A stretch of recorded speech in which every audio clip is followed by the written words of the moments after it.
Prevention Lifeline at 988 or text Hopeline to the National Crisis Text Line at 741 to 741 if you or someone you know is experiencing suicide thoughts.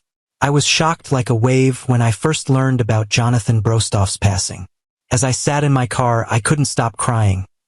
Not just for his loved ones, but also for the great loss to society and, most importantly, to himself. Brostoff's suicide served as a tragic reminder of the invisible struggles that many people endure. He had a burden that he had to bear despite his support of others, his humor, and his fight for mental health. Have believed was unbeatable, considering the extent of his suffering is, and I realized from a way that Jonathan was unique when I first met him at Chabad and in college. He had the extraordinary capacity to relate to people of all political and religious persuasions. He was more progressive than I, and I came from a more strict religious background. However, that never caused us to become estranged. Rather, it strengthened our bond and made it possible for us to share ideas that expanded our horizons. Even when people disagreed, Jonathan thought that knowing them was crucial to creating a more powerful, This firmly held conviction was reflected in Brostoff's life. He started his career in Milwaukee and served as the 19th District's representative in the Wisconsin State Assembly from 2015 to 2022. He is a devoted public servant. He was chosen to serve as the 3rd District representative on the Milwaukee Common Council in November 2022.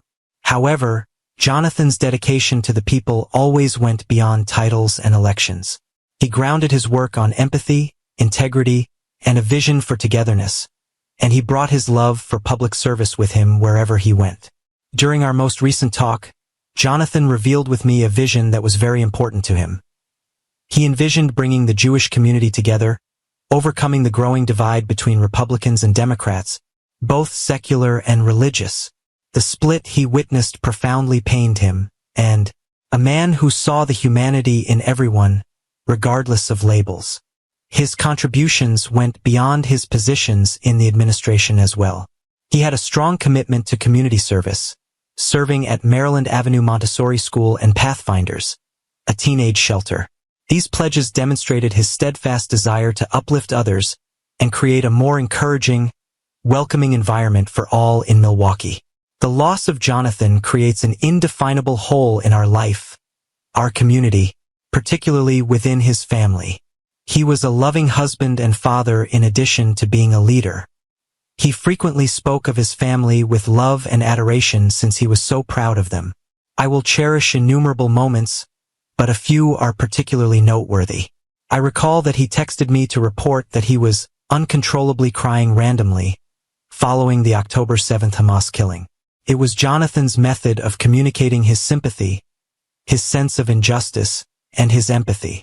Then there was the occasion when he texted me the phrase, "buck buck," which was so strange that I couldn't even locate it in the Urban Dictionary.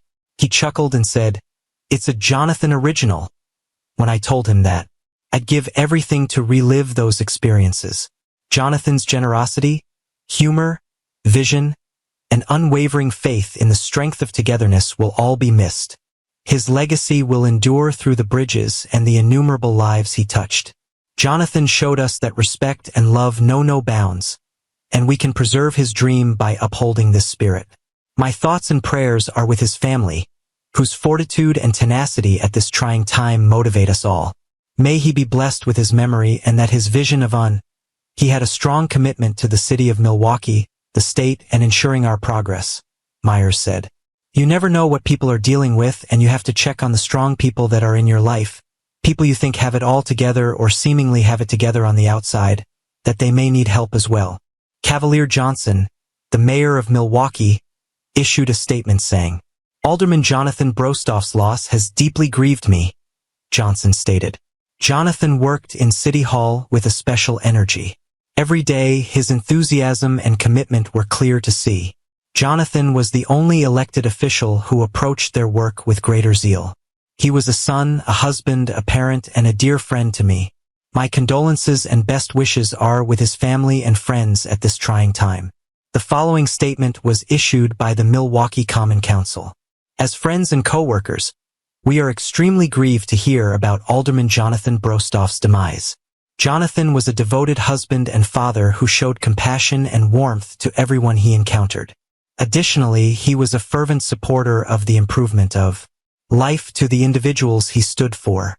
He will be missed, and serving in government alongside him was a privilege. We would respectfully request that his family be given the peace and time to grieve that they so richly deserve. Today, Milwaukee County lost a beloved leader, partner, and dear friend, said Milwaukee County Executive David Crowley in a statement.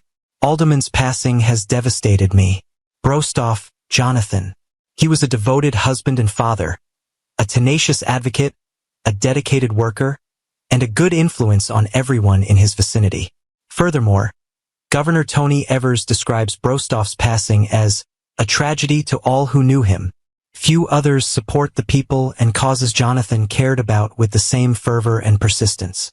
Jonathan gave his all to the work and persisted in achieving the goals, whether they were assisting the deaf, deafblind, and hard-of-hearing community, raising shared revenue, extending access to mental health care, or any of the numerous other issues he concentrated on. Reform that he supported. Anyone in crisis has access to resources. You can reach the National Suicide Prevention Hotline at any time of day or night. Text or call 988.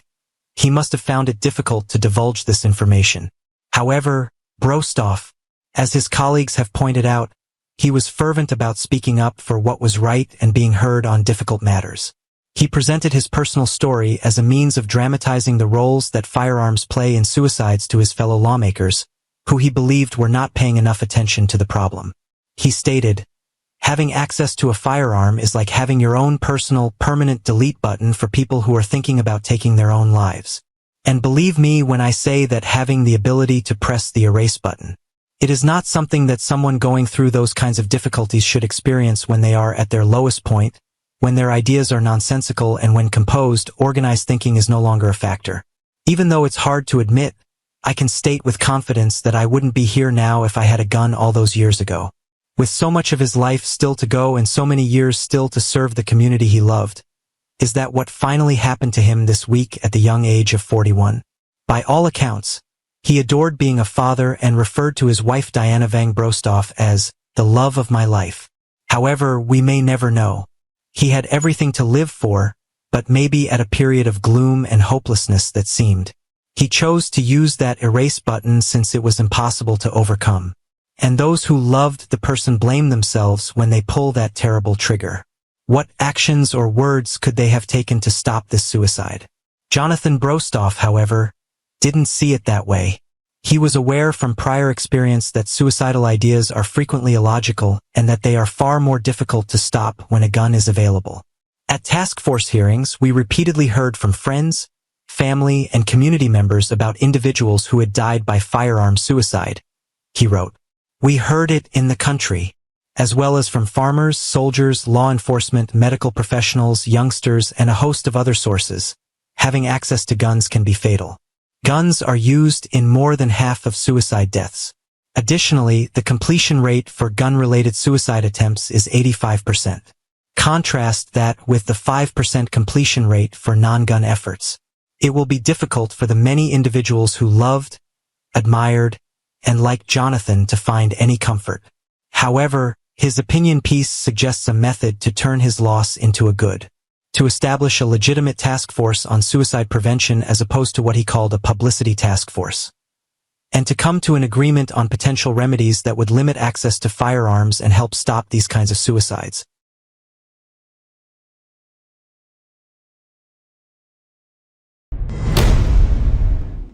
At the age of 96, Barbara Taylor Bowman, a prominent supporter of early childhood education, passed away. Bowman is renowned for her contributions to the area throughout her life and for co-founding the Erickson Institute. She is also the mother of Valerie Jarrett, who served as an advisor to former First Lady Michelle Obama and President Barack Obama. In a statement, Erickson President Mariana Pseudo-Manning said, "Her legacy is one of transformation, not only of Erickson but of the entire early childhood education landscape. She did more than create an organization. She contributed to forming the field's fundamental framework. Our purpose, our work, and the field will continue to be energized by Barbara's dedication to justice, equity, and the welfare of all children. Future generations. Bowman was born on October 30th, 1928, in Chicago's South Side, where her early years were influenced by a segregated culture. Her love for early childhood education began when she started working as a preschool teacher after earning her degree from Sarah Lawrence College in 1950. In 1952, she graduated from the University of Chicago with a master's degree in education. Valerie Jarrett was born in 1956 to her and her husband, Dr. James E. Bowman. Bowman, psychologist Maria Peers, social worker Lorraine Wallach, and businessman Irving Harris co-founded the Erickson Institute in 1966, after being inspired by the establishment of Head Start the previous year. The organization believed that preschool teachers of children from under-resourced communities lacked adequate training. As the president from 1994 to 2001, Bowman served the longest of the four founders and shaped the organization's course and legacy as a leader, mentor, and educator. During the Obama administration, she also worked as a consultant to U.S. Secretary of Education Arne Duncan and as the chief of early childhood education at Chicago Public Schools. Until her passing, Bowman remained a graduate course instructor and served on many boards and committees. Jarrett shared a photo of Bowman clutching a "I voted" sticker on social media just 2 days before the election on November 5th. The message read, "If my mom could vote at 96, you can too." Chicago, CBS. The Erickson Institute said this week that Barbara Bowman, a pioneer in early childhood education, had passed away. Bowman, who was 96 years old, died on Monday. She co-founded the Erickson Institute, earned her master's degree in education from the University of Chicago, and started out as a preschool teacher in 1950. The organization provides training in early childhood teaching, child development, and social work. Its goal is to equip teachers with the knowledge and abilities the kids need to flourish. Barbara Taylor Bowman was a true visionary. Mariana Pseudo-Manning, president of Erickson, stated, "She left behind a legacy that changed not just Erickson but the early childhood education system as a whole. She not only influenced an organization, but also the field's fundamentals. Our work will continue to be inspired by Barbara's dedication to justice, equity, and the welfare of all children, and direct the field for future generations." The Institute was founded with the goal of equipping teachers with the information and abilities necessary to provide every kid with an equal chance at success. After the center was established, Bowman rose to prominence as a leading authority on early childhood development worldwide. An 82-year-old woman takes a risk and skydives to realize her goal. Mariana Pseudo-Manning, president of Erickson, said in a statement that Barbara Taylor Bowman was a great visionary. She left behind a legacy of change, not just for Erickson but for early childhood education in general. Scenery. She influenced not only an organization but also the field's fundamentals. Barbara's dedication to equity, justice, and the welfare of all children will keep our purpose vibrant. Her legacy endures, as Bowman went on to serve as president of Erickson from 1994 to 2001. During graduation ceremonies in her own garden, Bowman initiated the long-standing custom of giving each Erickson graduate a yellow rose. Bowman was featured as one of Chicago's very own on WGN-TV in 2017. In addition to managing CPS's early childhood education division, Bowman collaborated closely with former Secretary of Education Arne Duncan for almost 10 years in Washington, D.C. Up until her passing, Bowman continued to teach graduate courses and serve on a number of committees and boards. She also worked as a consultant to President Barack Obama's U.S. Secretary of Education. Chicago. Barbara Taylor Bowman, a co-founder of Erickson and a champion for early childhood education. Bowman passed away on Monday, November 4th, after being born in 1928 on Chicago's South Side. After graduating from Sarah Lawrence College in 1950, Bowman started her illustrious career in education as a preschool teacher. In 1952, she graduated with a master's degree in education from the University of Chicago. See also, up-to-date Chicago headlines and news. Bowman and her husband, Dr. James E. Bowman, had a daughter in November 1956, 4 years later. During the Obama administration, Valerie Jarrett, their daughter, served as the president's assistant for intergovernmental affairs and senior advisor. Bowman's commitment to education persisted, and in 1966, she co-founded the Erickson Institute with child psychologist Maria Pearce, social worker Lorraine Wallach, and businessman Irving Harris after realizing the increasing need for specialized training for educators working with children from underserved communities. November 5, 2023, Sunday. Jennifer Bowman's beloved husband, née Herweck. Dear Zachary and Lauren Bowman's father. Dear Barbara Gallo's son. Dear Larry's brother, Becky. Tim, Kevin Jennifer, and Steve, Kim Bowman.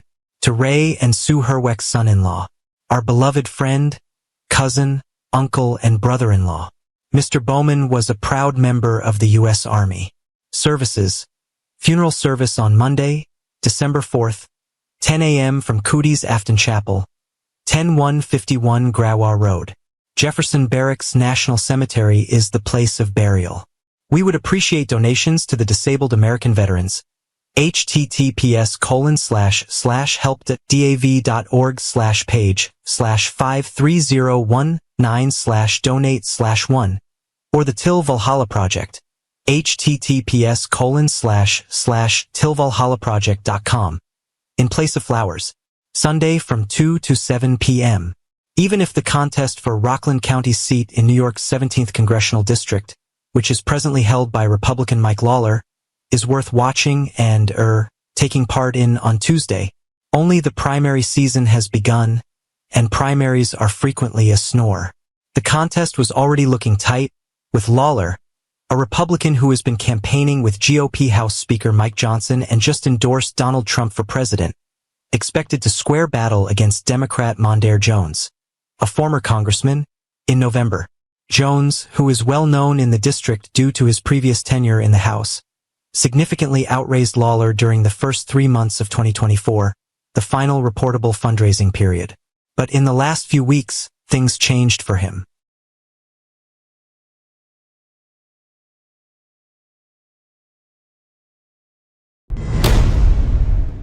On Wednesday, March 6, 2024, Charles Charlie Thomas Turner II, 46, of Morehead City, North Carolina, died at Novant Health New Hanover Regional Medical Center.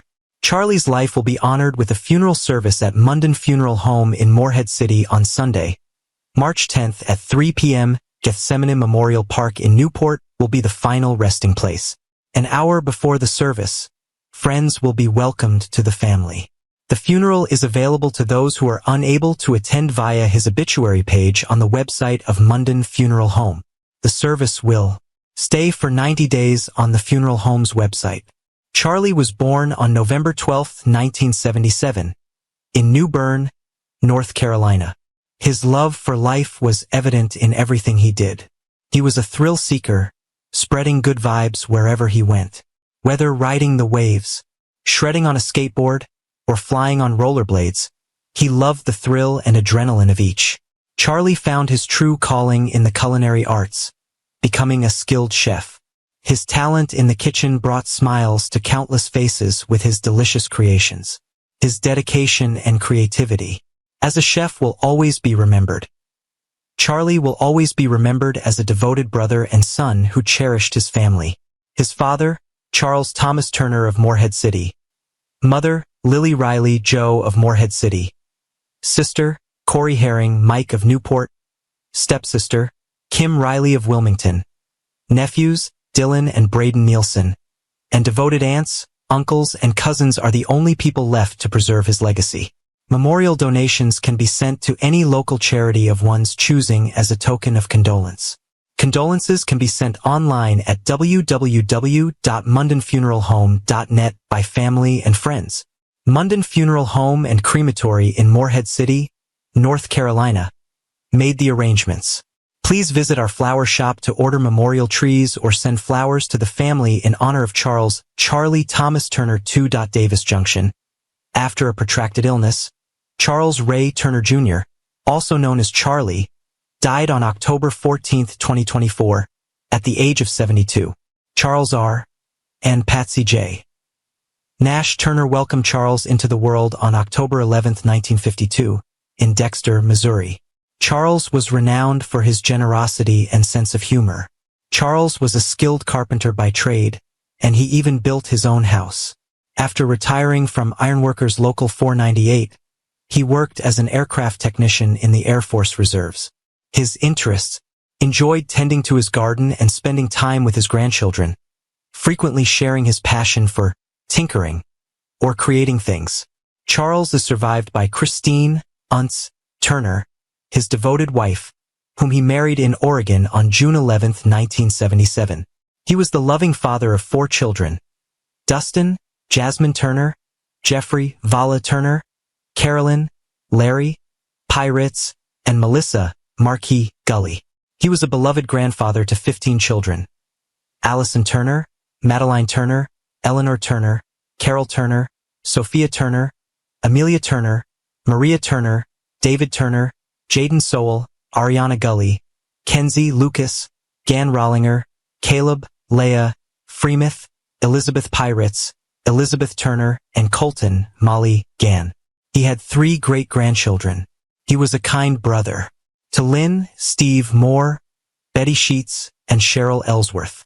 His sister Diana Turner, Lisa, Mitch, Holby, Nancy Matheny, brother-in-law Art Ellsworth, and Father Charles Turner Sr. all passed away before him.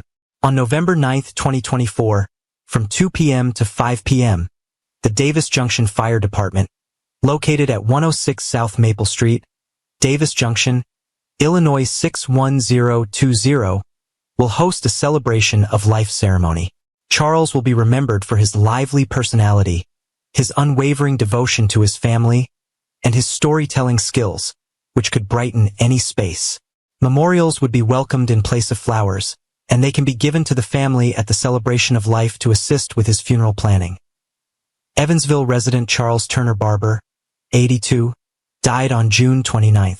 In the Seychelles in 2024, and his wife of almost 33 years, Carolyn Roth, daughters Gretchen Fisher, Brian, and Katrina Barber, grandchildren Hillary Fisher, Vera Fisher, Severina Barber, and Forsythia Barber, brother Glenn Barber, Terry, sister Sarah Camilli, Ray, nephews Michael, Keith, and Stephen Camilli, and numerous friends will all miss him terribly. After graduating with a cum laude BA in political science from West Virginia Wesleyan College, he went on to the American University to receive an MA and a PhD in international relations. Between 1967 and 1971, he was a teacher at State University of East Tennessee. For 36 years, he taught political science at the University of Southern Indiana. He was the first faculty member from USI to lecture at Harlaxton for the spring semester in 1999. England's College. From Person to Planet. International Politics at 5 Levels, a textbook released in 1998, and a chapter in Marcel Decker's 2000 book, Handbook of Global Political Policy, are 2 examples of publishing. In addition to presenting 63 professional talks in 14 U.S. states and 8 other countries, he has authored 48 articles for journals and publications. He traveled to India with other professors in the middle of the 1970s on a Rotary Club-sponsored tour. He gave a lecture on the Middle East, a place he has been to 3 times since his initial visit as a Malone Fellow. An essay in Mediterranean Quarterly was the result of recent research on the formation of a Mediterranean community. Dr. Barber's research has also included the creation of a simulation of. Professor Barber placed 3rd out of 5 candidates in the 1990 nonpartisan election for the Evansville-Vanderburg School Board. He has made local appearances as a pundit on a number of radio stations, 5 television networks, and newspaper pieces. For 13 years, from 1986 to 1999, Dr. Barber oversaw the Department of Philosophy and Political Science after serving as chairman of Political Science. He hired 3 full-time employees during that period, faculty members in addition to numerous adjuncts. He established the Pi Sigma Alpha Honor Society for Political Sciences Upsilon Zeta chapter. He also served as the School of Liberal Arts representative on the Graduate Council.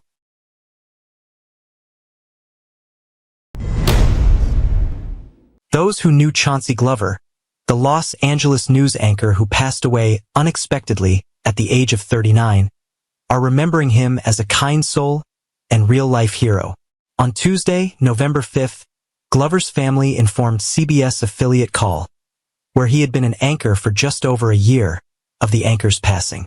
The Emmy winner was a beacon of light in our lives and a true hero to his community, according to his family.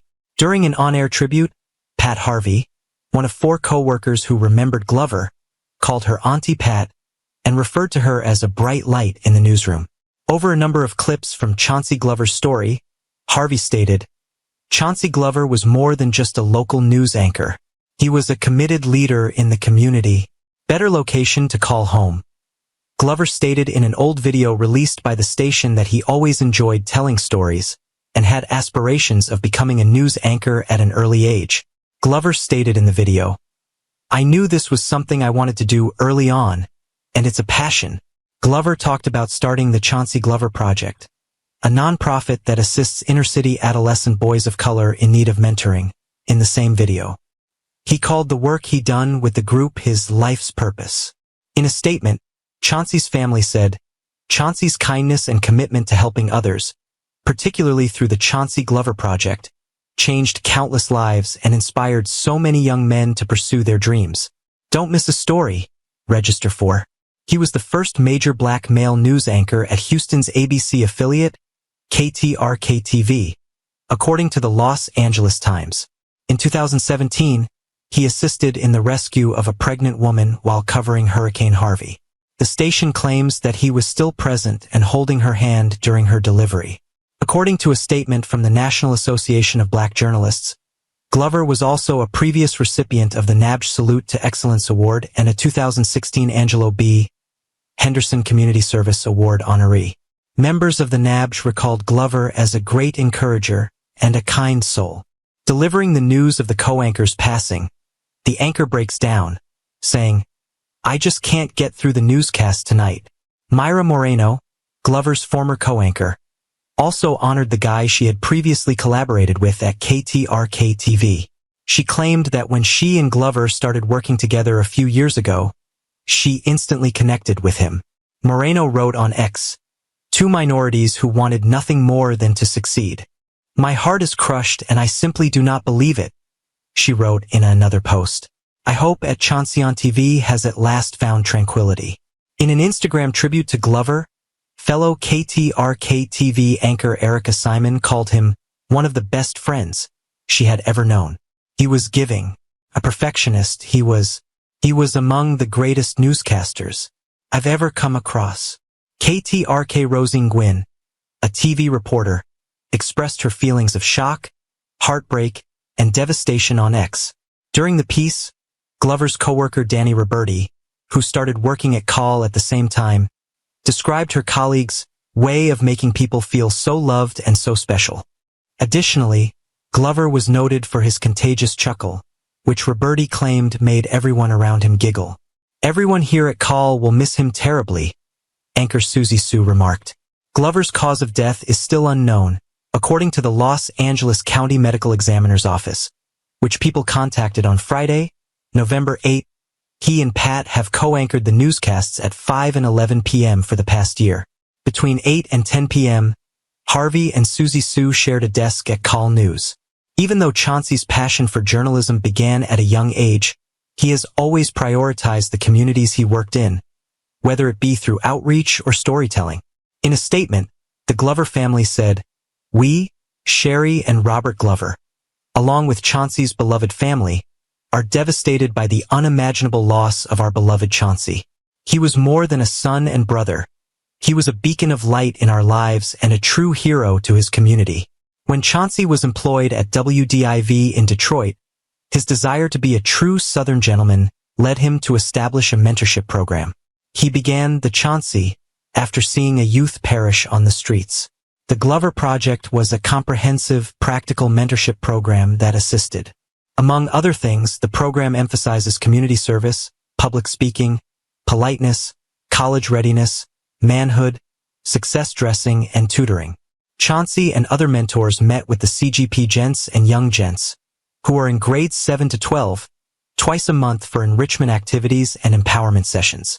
After Chauncey came to Houston to anchor at KTRK, he moved the show there. CGP is delighted to have mentored over 1,000 young men and sent over 350 boys of color to college. Chauncey's compassion and dedication to helping others, especially through the Chauncey Glover Project, changed countless lives and inspired so many young men to pursue their dreams, the family stated. His aptitude. Everyone who knew him was impacted by his warmth and vision, and his absence has made the world a darker place. Although the three-time Emmy award-winning journalist began working for WTVM News in Columbus, Georgia, he was bitten by the news bug at a young age.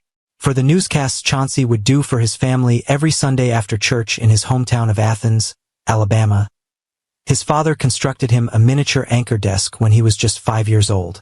Prior to joining Call in California, Chauncey held positions in Florida, Georgia, Michigan, and Texas. Chauncey was also an avid theatergoer, having performed in a number of off-Broadway and national productions. Being asked to sing at the burial of the late civil rights hero Rosa Parks in Montgomery, Alabama, was one of his proudest experiences. In an effort to encourage the upcoming generation of journalists, Chauncey gave motivational speeches across the nation. While we grieve this profound loss, we are comforted by the outpouring of love and memories shared by those who knew Chauncey as the passionate, gifted soul he was. The family wrote in a letter, "As we grieve and remember his amazing legacy, we respectfully request your privacy.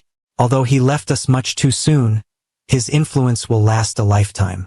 Anchor for news Chauncey Glover passed away. In Los Angeles, the former ABC 13 anchor was hosting newscasts on Call and KCBS. Between 2015 and 2023, Chauncey was employed at ABC 13. His reason of death is still unknown. The unfathomable loss of our dear Chauncey has devastated Sherry and Robert Glover, as well as Chauncey's cherished relatives. He was a lighthouse in our life and more than just a brother and son. A real hero in his neighborhood.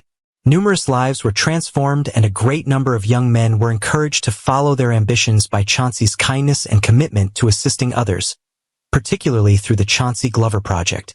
Everyone who knew him was impacted by his brilliance, kindness, and vision, and the world is a darker place without him, the family stated in. He was bitten by the news bug at the age of 5 when his dad built him his very own mini anchor desk for his newscasts that he would perform for his family every Sunday after church, according to his biography on KTRK. Later, he attended Troy University in Alabama to study theater, music, and broadcast journalism. Most notably, Chauncey established a mentoring program for young males. He founded the Chauncey Glover Project, which is based in Houston and teaches young men how to be nice and lead. With pride, CGP mentored over 1,000 young men and sent over 350 guys to college.